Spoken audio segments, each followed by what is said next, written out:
Welcome to the Neural Implant Podcast, where we talk with the people behind the current events and breakthroughs in brain implants in an understandable way, helping bring together various fields involved in neuroprosthetics. Here is your host, latent neurotech.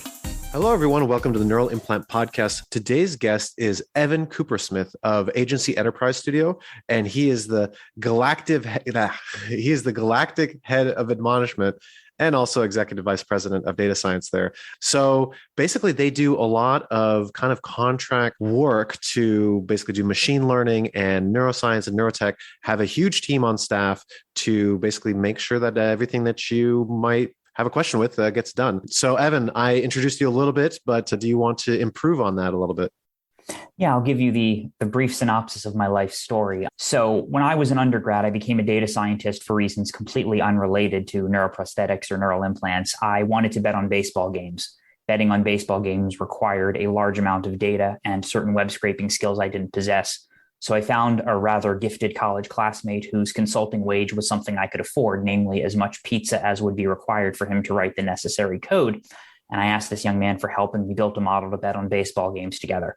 This would have been about 2005, back when Moneyball was a movie and not a book. This young man would go on to get a PhD in quantum physics from Stanford and found his way through the intellectual universe towards brain-computer interface work.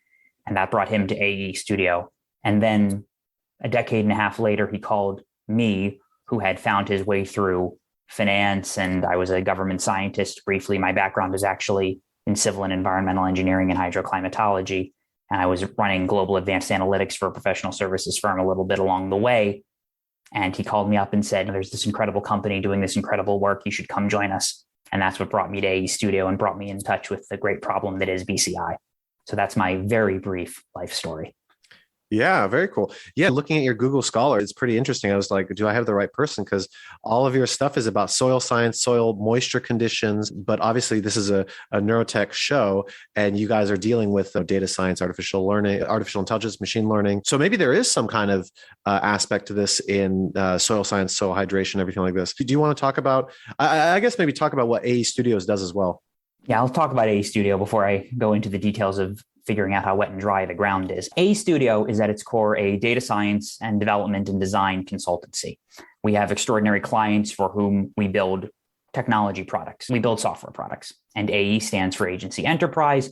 So we're always interested in technology that increases human agency, things that make people the most focused, productive, intentional, best versions of themselves. And some of the proceeds from that work we plow into our Skunkworks division, which are internal projects that we incubate, some of which we sell off, some of which we license, et cetera. And some of those proceeds are devoted to the big, hairy, audacious goal, which is BCI, which is what we are talking about here today. We believe that every technology should increase human agency. And if you take the long view of human history, increasing human agency is both a good thing for the species and good for business, given a long enough view. And BCI represents sort of the apex of that goal for AE. And so we're very interested in building software to do this. What makes AE interesting is among the sort of tech startup companies, we don't have any VC and never have. We don't have any private equity and never have. We don't have outside shareholders. So we can take the long view and do so comfortably. We've bootstrapped our way from 0 to 100 employees plus. And this allows us to think about BCI and its implications for human agency with a lot more freedom than we might in another context where there were short-term commercial interests at hand. So that's who we are. Yeah, it's pretty interesting. Have you guys worked with any people that we might recognize in the brain-machine interface space? Any companies or maybe even academics? So some of those are under NDA, unfortunately, so I can't tell you who the collaborators are on that front. We certainly worked with some large software clients. If you look at our website and look at some of the logos, you'll see some names you've heard of. On the actual BCI space, we are working to build some collaborations in the academic space, and we're working to build some collaborations in the industrial space. And unfortunately, they're under NDA at the moment. Yeah, very cool. And it seems like a very big company. Just as a reference, there's 4 people named Guillermo on the staff. So that just shows how big the staff must be to do that. Granted, a lot of them are Brazilians, but still, I thought that was really funny. We should have listed it as a credential, as a requirement on our jobs page. If that happens to be your name, your odds go way up. So you guys have a big talent pool to pull from. And for any kind of machine learning problem that you might have, you basically have somebody that knows how to handle it. Absolutely. We've certainly got people to cover the expertise gamut from natural language processing and computer vision and all of the deep learning techniques. We've got folks with backgrounds in optimization and backgrounds in operations research. If you look through the group of people, we've probably taken on almost any type of data science challenge. And a lot of the folks doing the BCI work are not necessarily neuroscientists by their training. I alluded to my friend who's a quantum physics PhD, and we have other folks whose PhDs are in physics. We have folks whose PhDs are in computational data science and whatnot. And we've applied those skills more broadly and then focused them upon the task of BCI, where ultimately there's a lot of deep machine learning software challenges at hand. Okay. So basically you take their data and then work your magic on it and then give the results what they want to see, or what's the pipeline look like? Yeah. And this might be an opportunity to use soil hydrology as an analog and then explain how we approach this. So my training is as a scientist, right? One of the things I used to do is measure how wet and dry the ground was with sensors. Pretty boring idea. You dig a hole, you stick a sensor in the ground, you get readings. Simple problem. The challenge, of course, is the Earth topographically, in terms of the vegetation that covers it, in terms of the heterogeneity of soil texture, is enormously complex. And you could never possibly hope to install and maintain a sufficient number of sensors to understand that heterogeneity. So the way you square that circle and understand that richness is with models that allow you to take a smaller number of points and extend that into broader patterns. Why am I talking about soil moisture? Because we have the same problem fundamentally with the human brain, which is to say there are 80 billion neurons in your brain and thousands of connections among them. And there is no device, there's no hardware we've invented or anything close to it that could come close to measuring the activity of all 80 billion of your neurons, right? If on a good day, we're talking about hundreds of measurements at any given time. And this is where machine learning offers an opportunity to extend our understanding, right? In the same way that I might not need to understand the rate at which traffic passes every intersection in a city to understand the broader patterns of traffic, perhaps by understanding the rate at which some neurons are firing, we can gain insight into how fast other neurons are firing and those firing rates. And that's how we extend and build a broader picture of what's going on inside the brain.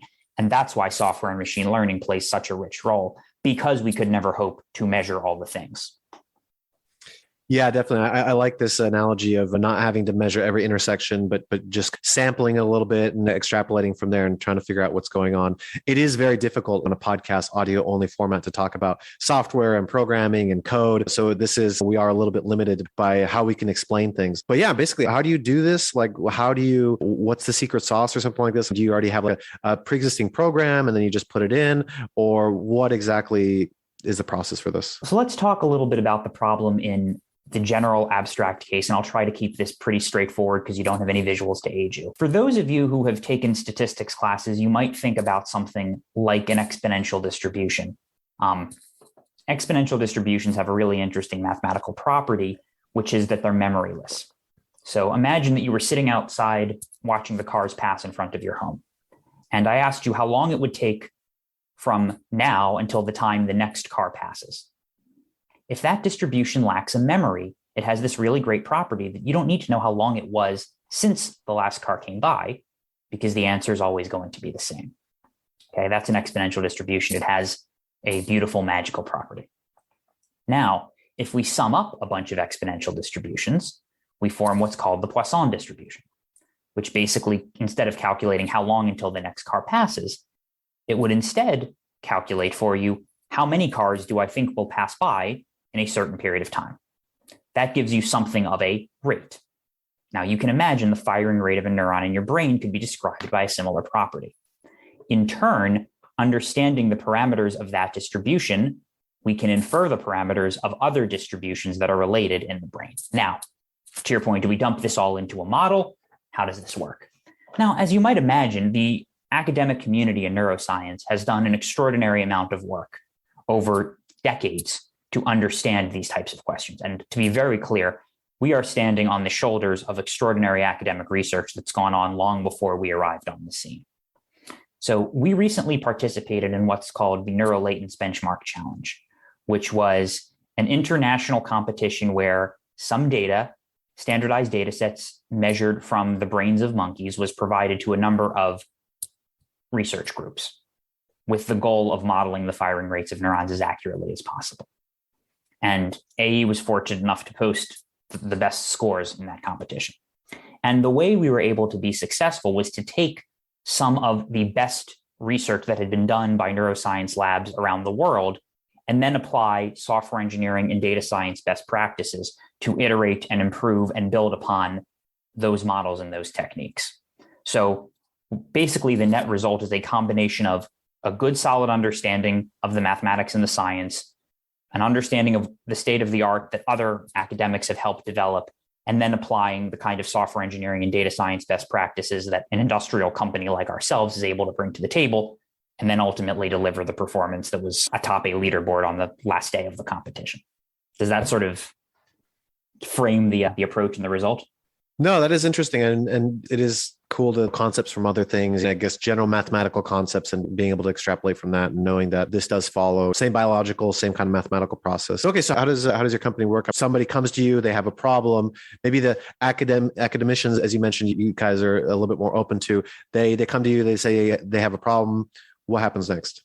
So what's interesting is, so our clients are not typically the academicians. Our clients are industrial companies who are looking to either have somebody help them ideate and develop their first MVP, or help them raise their next round, or an industrial company that's looking to build some interesting and complicated software solution that they need some extra horsepower for.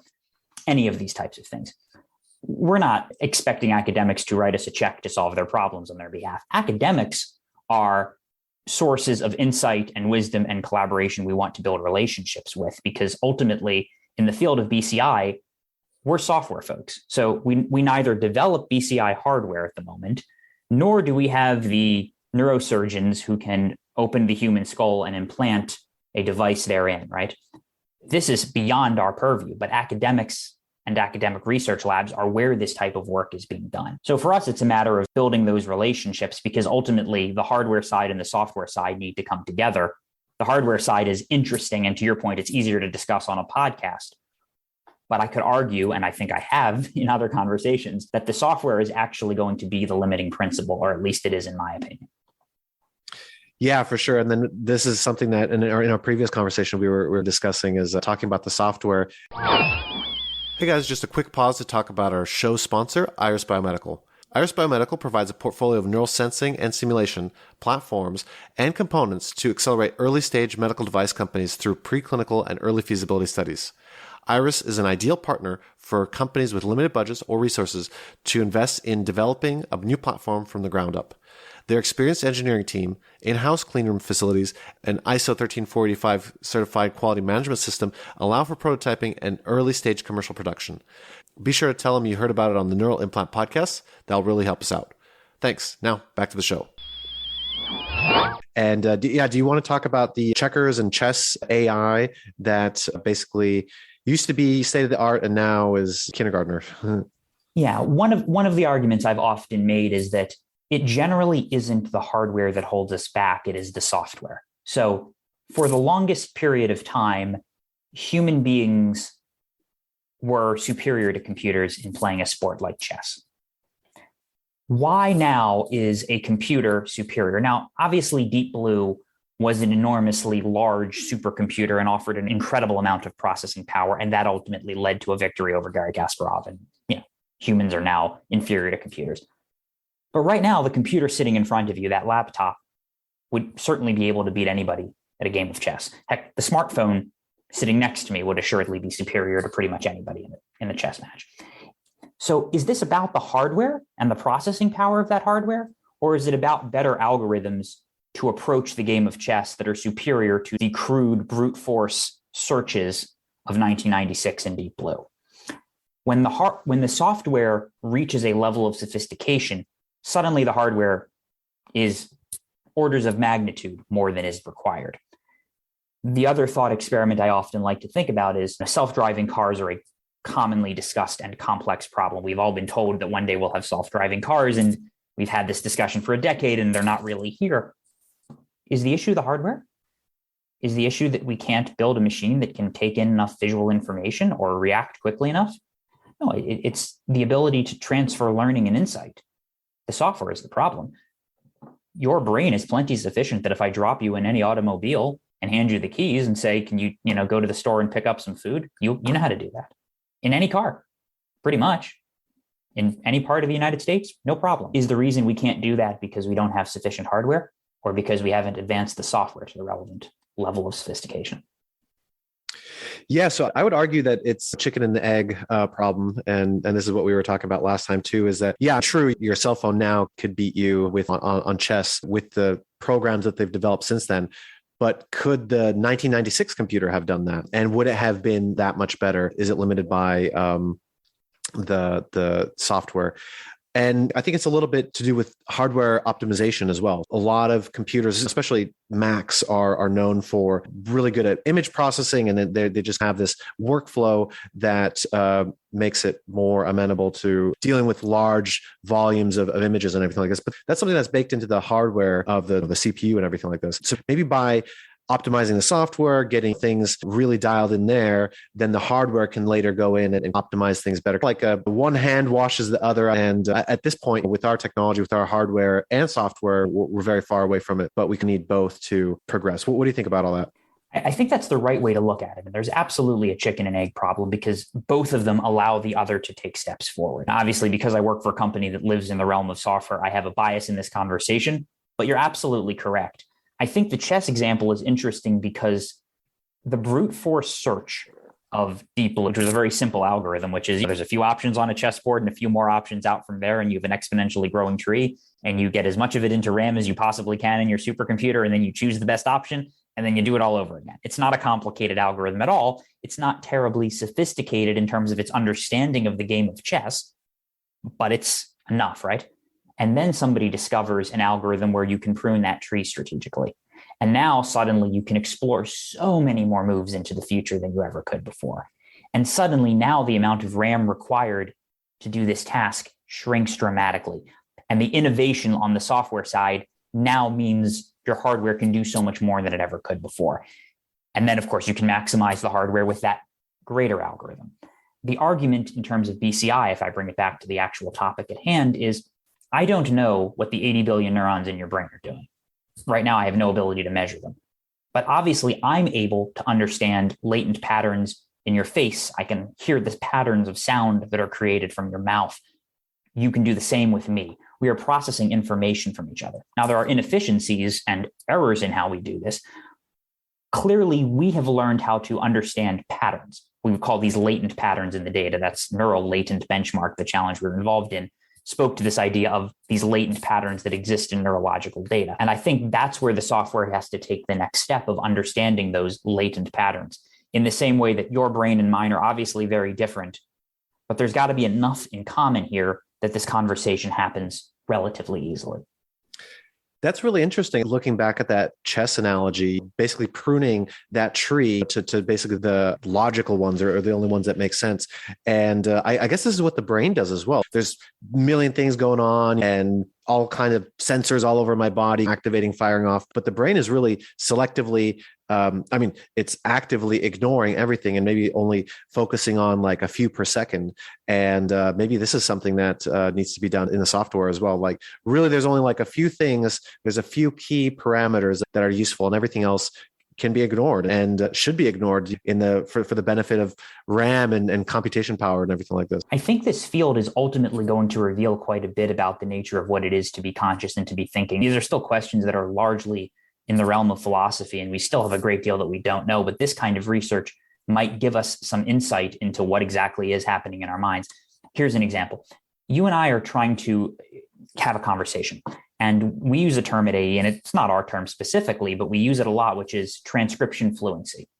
It is ostensibly the ability of what I think in my mind to be delivered to yours and processed. And it's complicated, right? I have to think of what words I'd like to articulate. Then I've got to make the air vibrate with my mouth. And then we've got to convert that to zeros and ones. You got to hear it on the other end. Then your brain has to make sense of what it is I've just said. You have to interpret the language and think about the response. This is to some extent cumbersome, right? Trying to convey intention. And in fact, it's even more cumbersome when we're trying to convey that intention to a machine. We've got all these cumbersome intercessors in the form of our keyboard and our mouse, which are really quite clunky, and we're banging them with our fingers trying to convey what we want to a machine. And part of it is because we don't really necessarily know what those key activities are neurologically. We don't know that yet at the moment. We're just starting to understand what those are.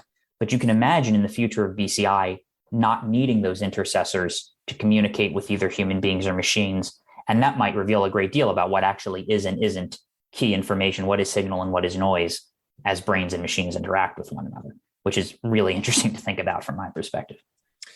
Yeah, definitely. I think, again, back to checkers and chess, that illuminated a lot about how the brain works. And that used to be like the pinnacle of humanity, was being able to play chess. And so we'll find out what is really necessary. I want to talk about a little bit. You guys, as I mentioned before, you guys have a very big team that seems to be internationally dispersed. How do you guys manage that? And I think this could be, did you know how many people work there? And then this could be the most amount of people company with the most amount of people I've ever talked to. Yeah. So the headcount as we're speaking today is north of 100. If we were having this conversation last year at this time, it would have been about 60. If we were having it 2 years ago at this time, it would have been about 25. So we're obviously growing quite rapidly. I don't know what the actual number is on today's date, but it's 3 digits, which was a big deal for us to reach that point. So yeah, it's a large team on content.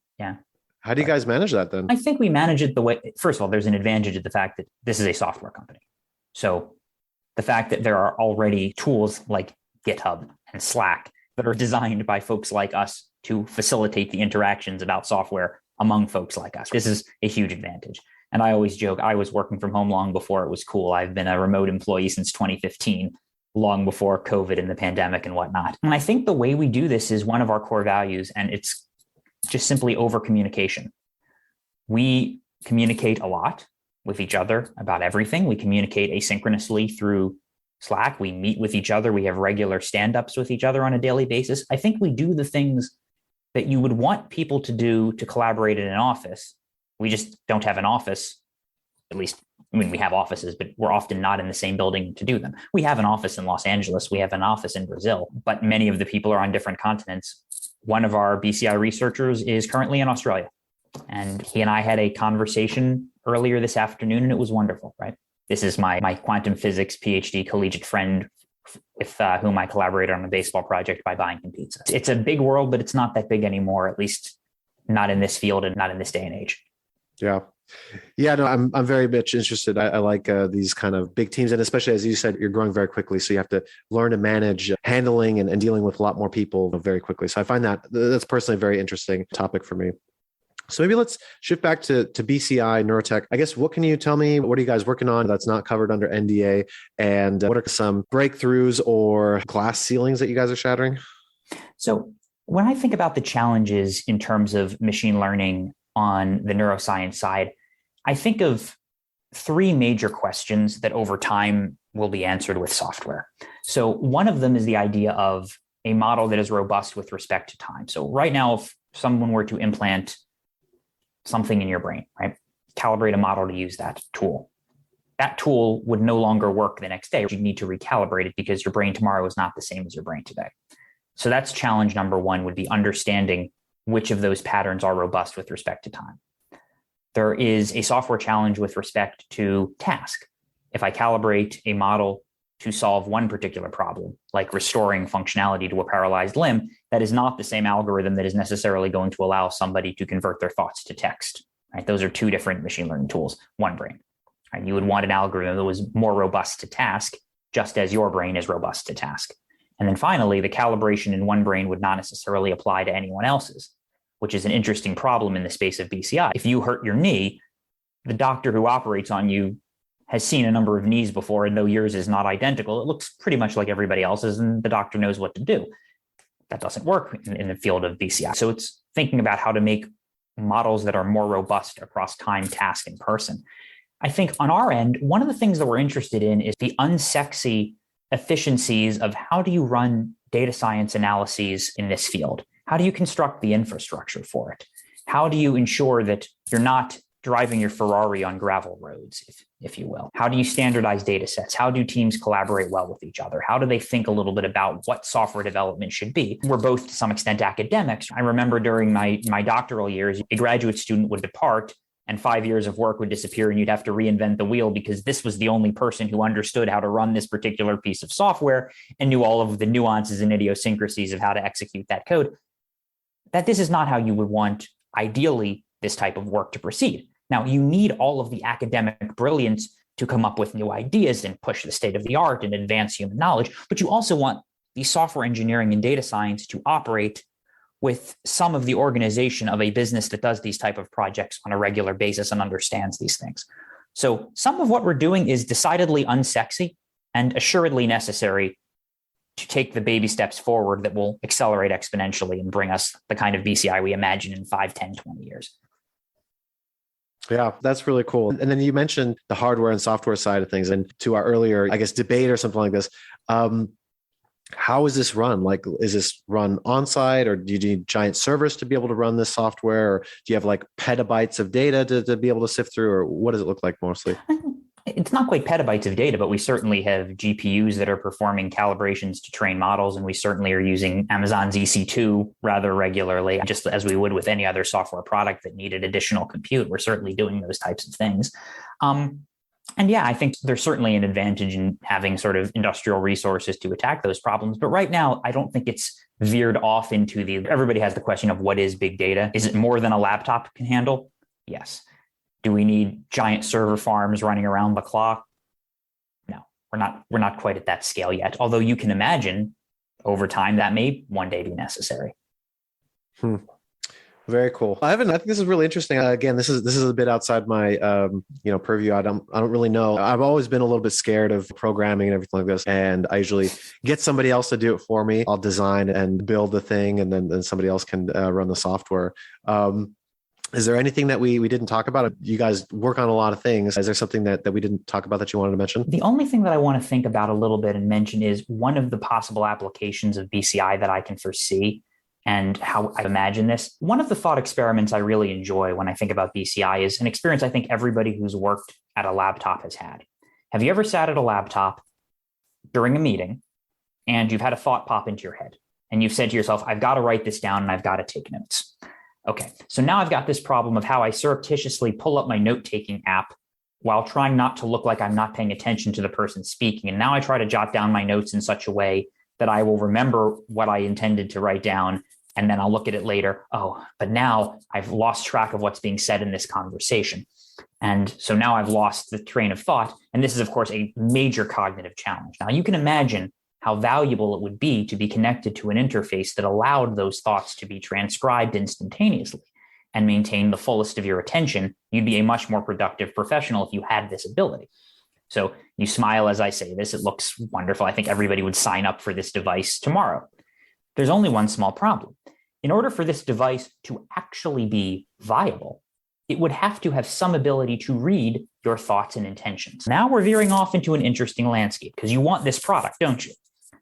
But if it knows your thoughts and it knows your intentions, it also has the ability potentially to interrupt your intentions and your thoughts of thirst with an advertisement for Coke, right? So I could make this some sort of facetious, dystopian, horrible Orwellian outcome. But you can also imagine a commercial interest that would very much want to utilize those thoughts for commercial gain. And at the risk of being the biased observer here, at AE, we care a great deal that the company who ultimately develops this software has a long-term view of human agency at their core and doesn't have outside shareholders who would ensure that they utilize this for commercial purposes. In the same way that Google would never have wanted to put ads at the top of search results. They would have said, if you did this, it would corrupt the search results. They wouldn't have the same reliability if you could sell ads in them. But ultimately, there are commercial interests and financial interests that require that this occur. Well, as long as the search results look sufficiently different from other results. Okay, fine, we'll just put the ad in front of them. And I say this not to dunk on Google. It's just a logical progression of commercial interests. So at the risk of plugging AE too much, I think it's really important that the company who ultimately develops this software is the one that doesn't have venture capital or private equity or outside shareholders and has the ability to think simply about the ethics of human agency and what that software can do for good for people. That's why I'm where I am doing what I'm doing. And thanks for giving me the chance to talk about that a little bit. Yeah, that's really interesting. Yeah, I was laughing when you were saying like kind of the stream of consciousness a transcriber, I think it'd be pretty funny, because then we'd realize like how disjointed our thoughts are, but also maybe even like how repetitive some thoughts are. And then you're like maybe dwelling on something, but you don't even realize it. And then like later on, I thought about muffins like 15 times today, and I had no idea. So I think that would illuminate a lot of things. But yeah, definitely, especially if you can enter in something or inject some kind of a thought or something like that too. That gets spooky. into neuroethics. Yeah, it gets spooky. Yeah, exactly. Yeah. But it's good to be thinking about these questions now as you write the first lines of code, and not 20 years from now when we've already made our bed. Yeah, definitely. And then, yeah, like you said, like not necessarily away from commercial interests, because once you do see like incredibly huge dollar signs, these things start to get a little bit murky. But having control over your own vessel and not having some outside influence like, oh, I own half your company, and because I gave you money that one time, and then they make you do things that you might not want to do. So exactly. Yeah. Well, Evan, I think this has been excellent. AE sounds like an excellent consultancy. And I guess if people are interested in working with them, finding out more, then they know where to find you. But yeah, thanks so much for coming on. Thank you so much for having me. It was a pleasure.